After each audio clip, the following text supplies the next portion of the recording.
Mahal! Pupunta na ako sa Kabayanan para bumili ng gamit pangingisda. Ibili mo na rin ng candy ang iyong anak at kung maaari ay ibili mo na rin ako ng suklay upang hindi mo makalimutan, tumingala ka lamang sa langit at pagmasdan ang buwang huli suklay. O sige, ako'y mauunan at maglalakbay. Mag-iingat ka, mahal ko.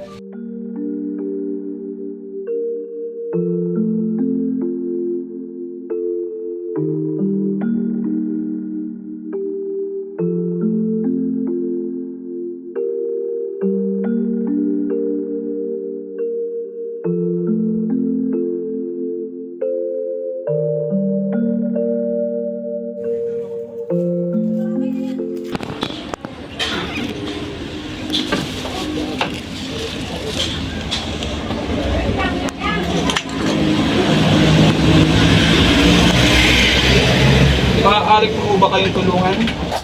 Hinahanap ko kasi pinapabili ng asawa ko. Ito po ba ipamapunan ng daddy?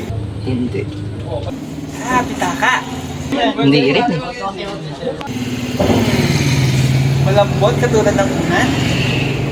Una. Unan? Naalala ko na. Sinabi niyang tumingin ako sa buwan kapag nakalimutan ko yung bibilin ko. Sa buwan?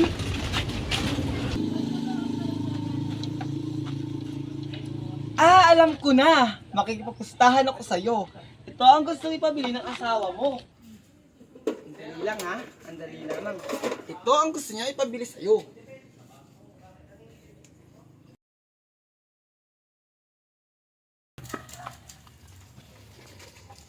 Ama, naibili mo ba ako ng candy? Ito anak, kumuha ka.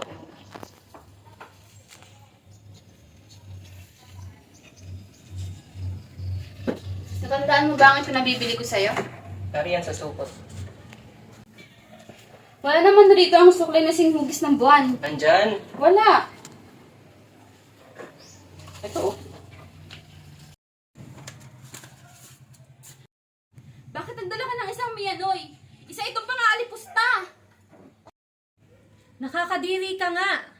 Nagdala ka ng isang yanay na napakatanda at nangungulubot na. Paano mo ito nagawa? Mia, Noy, Lola, tingnan ninyo, kinuha niya nga candy at kinakain pa. Tinitignan ba ako ng masama ng tao na ito? Iniismaran ba ako ng kontrabidang ito? Saksakin ko yan siya ng aking batalim. Sasaksakin ba niya ako? Saksakin ko yan siya ng aking batalim. Ngayon, hindi ka na makakagambala ng kahit na sino pa. Tapo. Tapo. May tapo ba rito? Bakit nagdala ka ng isang miyanoy? Miyanoy. Hindi po ito isang miyanoy. Dahil sa lamin eh. Na kung saan kapag umarap ko kaya rito ay makikita niya yung sarili. Ngunit ito ang aking nakita kanina.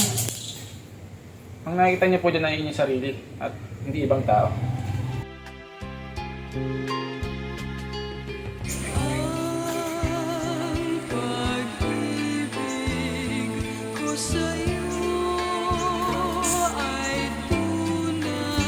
Bakit nandito ka?